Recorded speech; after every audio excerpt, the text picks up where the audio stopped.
You can be a simulator whether you want to be or not. That's kind of how simulation works. Hi guys, Geeter64 here, and today we're talking about Picard Season 2, Episode 5, titled Fly Me to the Moon. I have no idea why it's called that. The moon isn't even referenced. I get maybe it's in reference to the song, but I don't think the song was in this episode either. So not a very appropriately titled episode, that's for sure. I want to thank everybody who checked out my last review. It got 1,000 views, which thank you to everyone who checked it out. There were people who obviously agree with my opinion. There were people who did not agree, who were respectful, and then there were just people who were jerks and whatever. I mean, that's the way the internet goes. And if you like new Trek, that's good.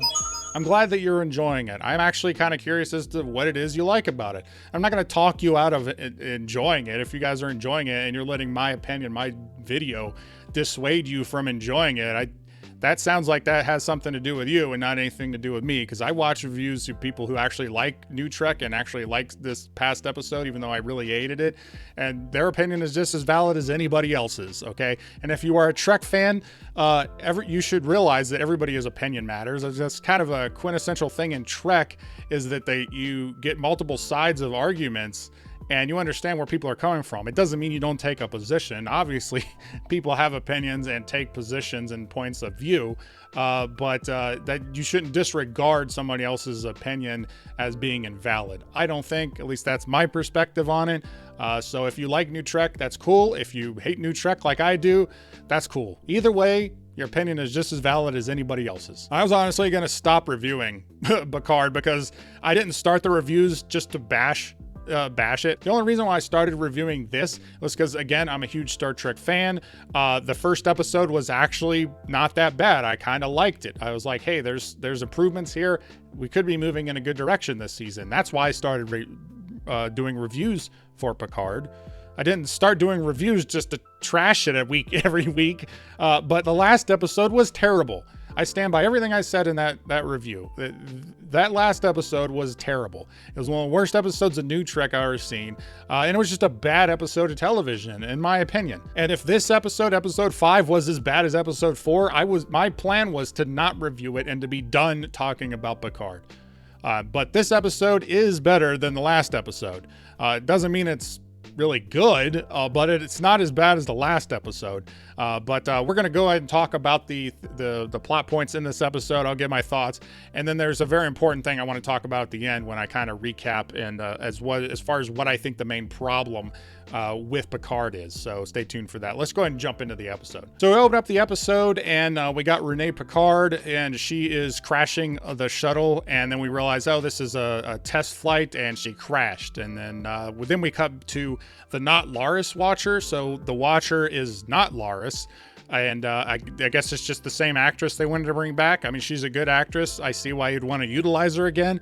I have zero expectations that the writer's actually going to explain why the Watcher looks like Laris, but apparently the Watchers are basically entities that devote their entire life to protecting one individual person. This Watcher has devoted her life to protecting Renee Picard because of her importance to the timeline. She's interweaved in the tapestry of the way time is supposed to be played out. Picard basically lays out who he is to the Watcher, and the Watcher's like, I don't really like time travelers, which seems kind of antithetical to her entire thing, because she's kind of a time traveler. She's protecting the timeline.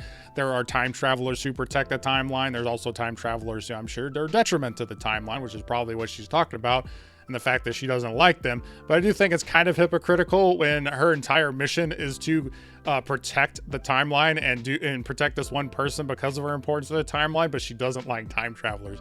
I just thought it was funny. The Borg Queen apparently hacks the ship. I thought she was locked out of controls for the ship, but she just uses Rios's voice, and now she has control of the ship. I don't know if it's full control or whatever, but anyway, she ends up making a call from one of the cell satellites to the police department and saying that there's a hostage somewhere.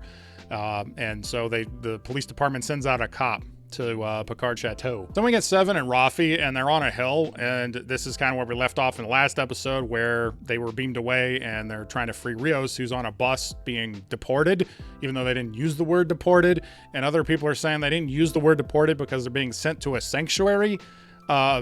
because the sanctuary areas were in Star Trek. They were in DS9 when Cisco went back in time. A lot of people have been talking about the Bell riots. I haven't really seen anything so far in this version of 2024 that ties into the 2024 that we actually saw in the DS9 episode. The emblems don't match, the tech isn't the same, and obviously you can make the argument, well, 2024 is only 2 years away versus when they recorded DS9 episode, it was in the 90s. That's a fair argument, but at the same time, there are certain aspects in DS9 in that version of 2024 that I don't really think line up with what they're showing here. And if the whole idea is to maintain Star Trek continuity, which Star Trek continuity is going to be different than where we're at now, regardless whether you believe that's what's actually happening or that's what the writers are, I personally don't think the writers even had seen past tense or took it into account when writing this. But regardless, if you guys have faith in the writers and you think that's the direction that they're taking, that's good for you. I don't think so. But regardless, from my perspective and what they've actually shown, it seems like they're actually deporting Rios. And anyway, Seven is arguing with Rafi. Rafi basically just wants to straight up hijack the thing with, I guess, using her phaser. Speaking of that, Rafi has her phaser. Remember that long diatribe that Girardi gave to Rios? You know, Rios, the captain of the Stargazer, taking like a long put downs from Girardi, that you can't interrupt the timeline, and you gotta watch out for butterflies. Don't bring your phaser. And he gives over his phaser. Rafi apparently didn't get that speech, even though she was right next to him, or Girardi didn't care if she took her phaser, whatever. She apparently didn't care, and she took her phaser. So anyway, she wants to free Rios by using the phaser on this bus, I guess, basically forcefully, freeing him. And Seven's like, oh, we can't do that. We need to protect the timeline. And I'm like, Seven, you literally just stole a police car and ran it through LA. Like on the worst car chase that I've ever seen on television. Like I didn't even realize it was a car chase. Just looked like you were haphazardly driving through LA, wrecking things. But regardless, they end up using the tricorder and they shoot out an EMP pulse that shuts down the bus, and they end up, freeing Rios, and that whole thing is wrapped up very quickly. And I'm going to get back to this at the end. So Picard also references Gary 7 from the original series as being another Watcher. I don't really mind this as a reference. I've said this before, like there's lots of references in Picard that are pointless. They're literally just, hey, remember better Star Trek? I mean, that's how they come across. I mean, and some fans like them. I don't really care. To me, they're like sprinkles on a cake. It's like, if the cake and the frosting sucks, who cares if the sprinkles are nice? But ultimately, I don't really care about these member berries. I think they're just dangled keys in front of fans and be like, hey, remember this thing in Star Trek? And I view it as, again, I just remember better Star Trek. That's how it comes across to me. But regardless, the way that if you're gonna use these references is they gotta tie into the plot in some kind of way. They have to have some kind of purpose. This is part of the thing. And one of the only things I liked about the last episode was the Dixon Hill reference, because it was just kind of made and then the dialogue moves along. It's like, if you caught it, you caught it. If you didn't, you didn't.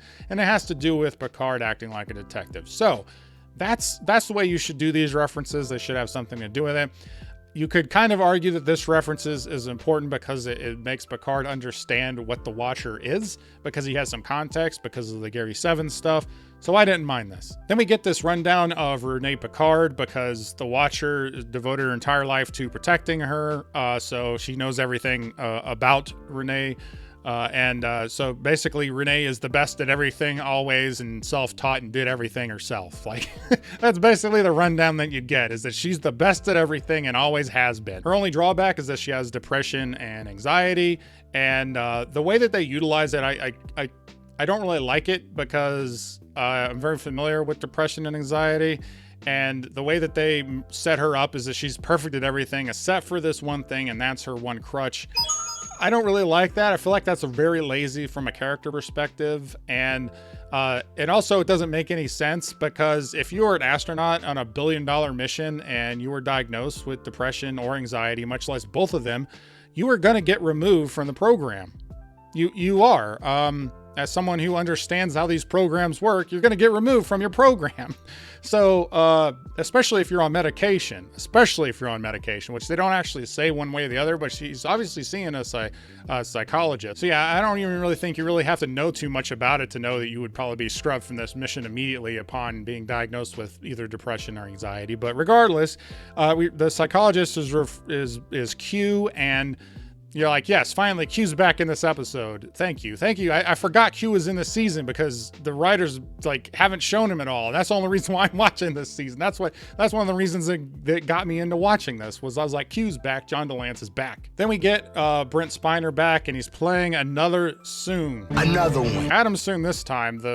We saw him as a hologram in the dystopian future that we saw in episode 2. Of course, he's already played other Soongs. Another one. He obviously played Noonien Soong, who was the creator of Data, the father of Data. Another one. And Eric Soong from the Augments storyline in Enterprise. You can get Brent Spiner to play, some other Soongs, and sure, you do it once or twice. Okay, yeah, it's been three times at this point. It's like, how come they all look exactly like Brent Spiner? I mean, come on, guys. I mean, and I like Brent Spiner, and I'm glad they find ways to bring him back. It just seems kind of goofy every time there's a Soong who shows up. He looks exactly like Brent Spiner because he's played by Brent Spiner. There is a Leah Thompson cameo, which I like, because Back to the Future is my favorite movie.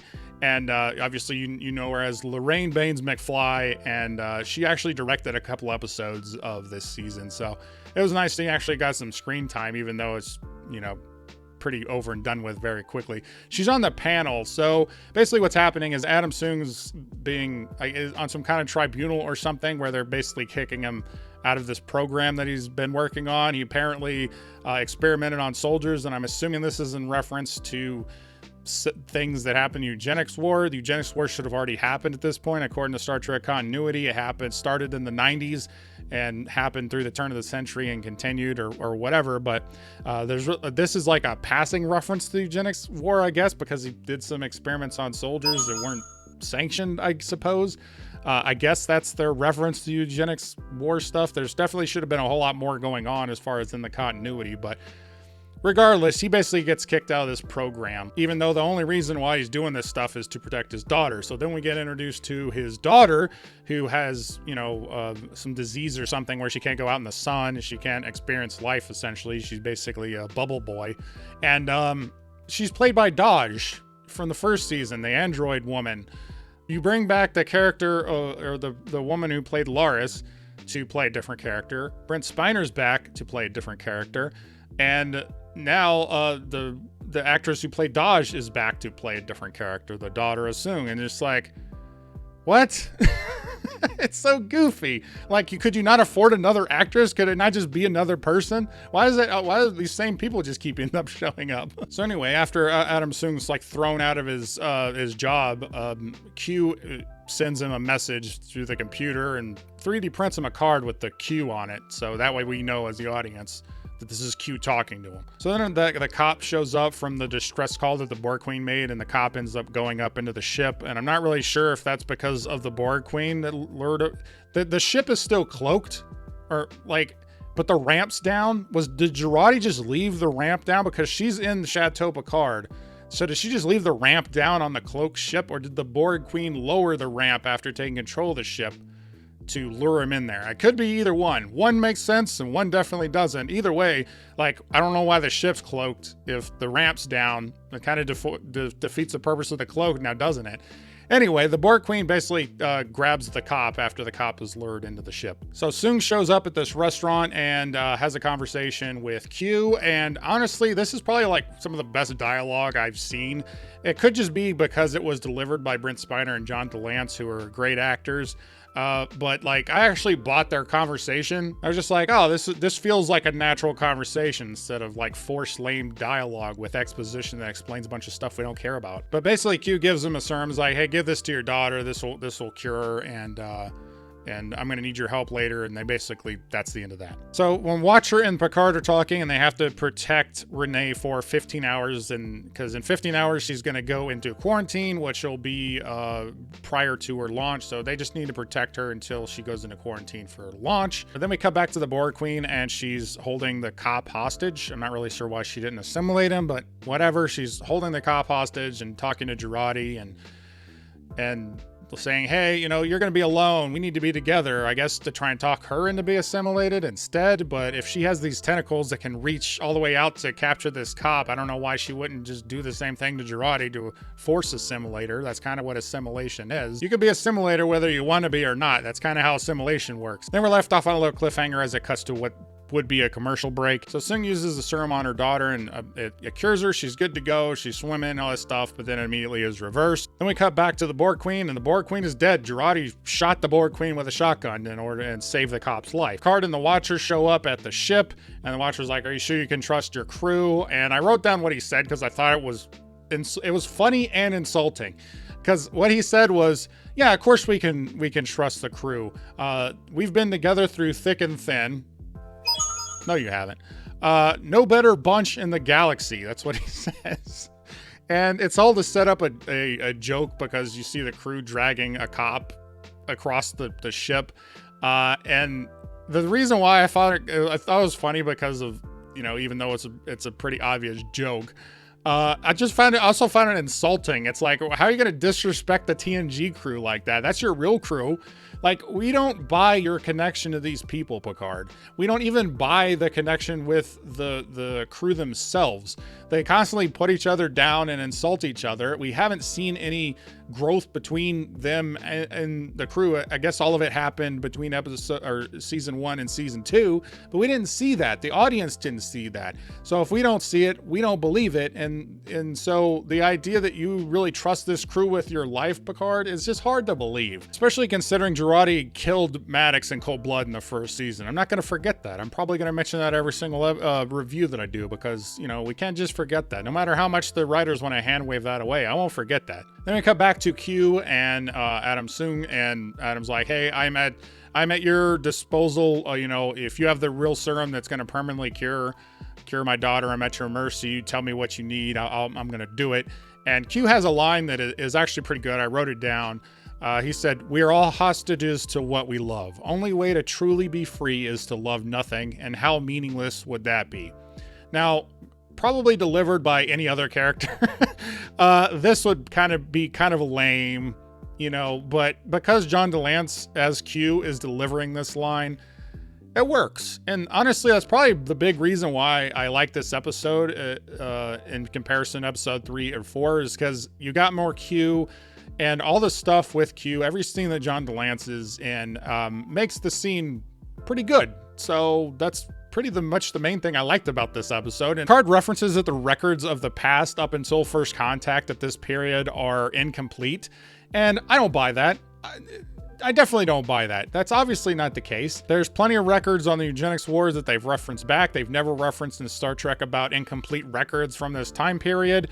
When Sisko goes back to the future, when Sisko goes back to the future in past tense, and he is Gabriel Bell in the records, his picture's right there is Gabriel Bell in the records. So clearly the records are there. Like, it's just a hand wave from the writers to explain why the crew doesn't know exactly what's happening here in the past. And, you know, I don't buy it for a second. So they do this Ocean's 11's Mission Impossible planning where they're to infiltrate this gala where Renee Picard's going to be because they have to have somebody in there to make sure that nobody's going to convince her not to do the trip, right? And it's fine, but here's the problem is, so the Watcher can only get one person into the gala, and only for temporarily because they have facial recognition and some other things. And they apparently can't hack the system because the system is isolated from the network. Well, I know about IT. I'm something of a scientist myself. And yes, obviously their system is not going to be on a network. It's going to be isolated. But tricorders should be able to hack that thing remotely. Like, it's a tricorder. Yeah, but they try and explain that the tricorder can't do anything because it's a remote system. I don't believe it. This it is what it is. You either buy it or you don't. I mean, to me, in Star Trek lore, and when it goes to immersion, this breaks immersion because it's kind of hard to believe that their tricorder can't go in there. And they can't transport in because of the facial recognition software. If they're not in the system, the facial recognition is going to pick them up. So they can't beam in either. So anyway, they end up sending in Jurati, and then Jurati ends up being captured. And that's all part of the plan. Jurati's being captured on purpose so she can have access to the secure room. But why would they actually take her and lock her up in the actual room where the hardware is being stored for the security system? That's dumb. That's stupid, but whatever. Anyway, this is when we get the reveal that the Borg Queen actually assimilated Jurati. Or downloaded herself into Jurati, because Jurati is probably still in control of her body, but the Borg Queen's also there.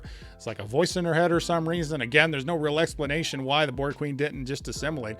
Like, honestly, the Borg Queen would have just assimilated the cop and then used the cop to get the jump on Jurati and just assimilate Jurati. And then the Borg Queen could have had a little 3-person collective that would have continued and then just taken over the past with a bunch of Borgs. Like, I don't know why that wasn't the plan. I don't know why you'd want to download it into Jurati.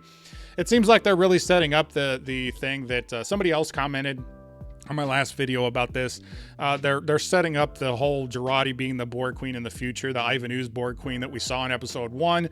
And this seems to be credence to that fact that seems to be what they're trying to do. So here's the thing I'm going to say about this episode. Yes, it was better than episode 4 and it was better than episode 3. But ultimately, the main problem with this is the fact that they don't have enough story to fill out a whole season. And you can tell by the way that this plot is very thinly stretched. Every episode feels like you're watching, 10 minutes of a movie.